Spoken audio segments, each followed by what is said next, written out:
வணக்கம். இன்னைக்கு நாம ஒரு ரொம்ப ரொம்ப முக்கியமான விஷயத்த பத்தி பேச போறோம். இது வெறும் வானிலை எச்சரிக்கை மட்டும் இல்ல. இந்த கணிப்புகள்லாம் எப்படி இவ்ளோ துல்லியமா, அறிவியல் பூர்வமா செய்யப்படுதுங்கிறதையும் சேர்த்து பார்க்க போறோம். சரி, நேரடியா விஷயத்துக்கு வந்துடலாம்.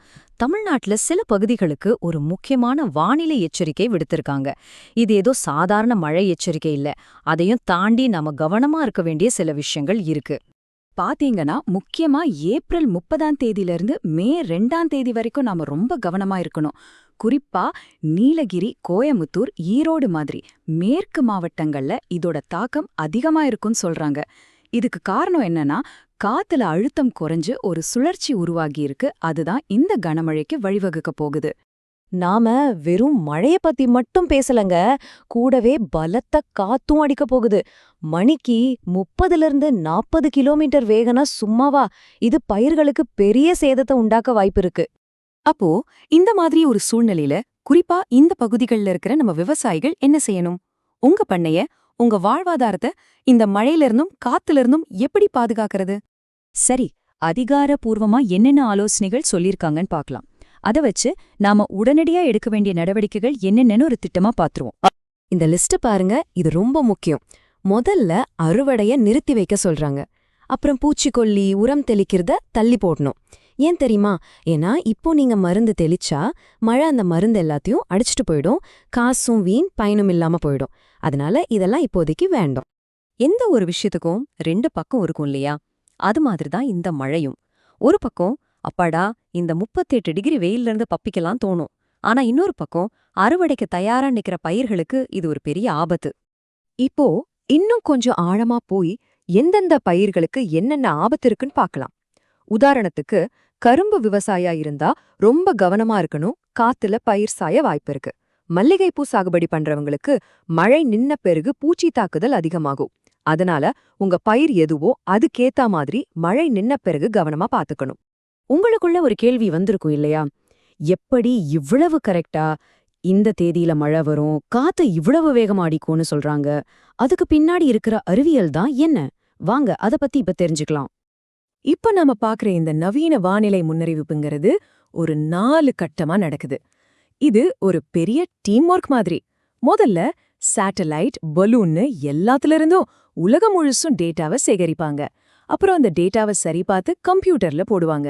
அதுக்கப்புறம் தான் சூப்பர் கம்ப்யூட்டர்கள் எதிர்காலத்தை கணிக்க ஆரம்பிக்கும். கடைசியா வானிலை ஆய்வாளர்கள் அதை நமக்கு அர்த்தமாகிற ரீதியில எச்சரிக்கையா கொடுக்கறாங்க. இந்த முழு ப்ராசஸோட இதயமே இந்த NWP தான். அதாவது நியூமெரிக்கல் வெதர் ப்ரெடிக்ஷன். சிம்பிளா சொல்லணும்னா, கணக்க வச்சு காத்தோட அடுத்த மூவ் என்னவா இருக்கும்னு கணிக்கிற ஒரு டெக்னிக் இது. அடேங்கப்பா, இந்த ஈக்குவேஷனை பார்த்தா தலை சுத்துது இல்லையா? பயப்படாதீங்க, இது சூப்பர் கம்ப்யூட்டர் பேசுற மொழி. இந்த மாதிரி சமன்பாடுகளை வச்சுதான் நம்ம வளிமண்டலத்தையே ஒரு பெரிய ஆறு மாதிரி கற்பனை பண்ணி அதை அடுத்ததா எப்படி ஓடுன்னு கணக்கு போடுது. ஆனா எப்போதுமே இப்படி சூப்பர் கம்ப்யூட்டர், சேட்டலைட்ஸ்லாம் இல்லையே. இந்த நிலைய நாம அடைய ஆயிரக்கணக்கான வருஷங்கள் ஆயிருக்கு. அந்த பயணம் ரொம்ப சுவாரஸ்யமானது.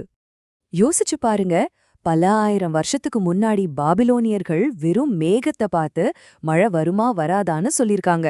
அதுக்கப்புறம் அரிஸ்டாட்டில், அப்புறம் பேரோமீட்டர், தெர்மோமீட்டர்னு கருவிகள் வந்துச்சு. அப்புறம் தந்தி மூலமா தகவல் பரிமாற்றம். கடைசியா 1950கள்ல கம்ப்யூட்டர் வந்த பிறகுதான் இன்னைக்கு நாம பாக்குற இந்த துல்லியமான கணிப்பு சாத்தியமாச்சு. சரி, இவ்ளோ பெரிய வரலாறு, உலகளாவிய அறிவியல் எல்லாம் எதுக்கு? கடைசியில இது எல்லாம் தமிழ்நாட்டுல இருக்கிற நம்ம விவசாயிக்கு எப்படி கை கொடுக்குதுன்னு இப்ப மீண்டும் வருவோம். ஒரு துல்லியமான வானிலை அறிக்கைங்கிறது சும்மா ஒரு செய்தி இல்ல. அது ஒரு விவசாயியோட ஒவ்வொரு முடிவையும் பாதிக்கும். எப்ப விதைக்கணும், எப்ப தண்ணி பாய்ச்சணும், எப்ப மருந்து அடிக்கணும், எப்ப அறுவடை பண்ணணும்னு எல்லாத்தையுமே இதுதான் தீர்மானிக்குது. நேரத்தையும் பணத்தையும் மிச்சப்படுத்துது. இந்த ஒரு வரி போதும் இல்லையா? விவசாயம்ங்கிறது வானிலையால நிர்வகிக்கப்படுற ஒரு தொழில். எவ்வளவு உண்மையான வார்த்தை பாருங்க. வானிலைய சரியா புரிஞ்சுக்கிட்டா விவசாயத்தையும் சிறப்பா நிர்வகிக்கலாம். கடைசியா இந்த ஒரு கேள்வியோட முடிக்கலாம். வெறும் 3 நாள் முன்னறிவிப்பே ஒரு விவசாயியோட மொத்த உழைப்ப காப்பாத்துதுன்னா, இதே மாதிரி ஒரு மாசத்துக்கு நம்பகமான முன்னறிவிப்பு கிடைச்சா நம்ம விவசாயம், நம்ம உலகம் எந்த அளவுக்கு மாறும்னு யோசிச்சு பாருங்க. அந்த பழங்காலத்துல மேகத்தை பார்த்ததுல இருந்து இன்னைக்கு சூப்பர் கம்ப்யூட்டர் வரைக்கும் இந்த அறிவியலோட பயணம் ஒரே ஒரு நோக்கத்துக்காகத்தான், கணிப்பின் மூலம் பாதுகாப்பை உருவாக்குறதுக்கு.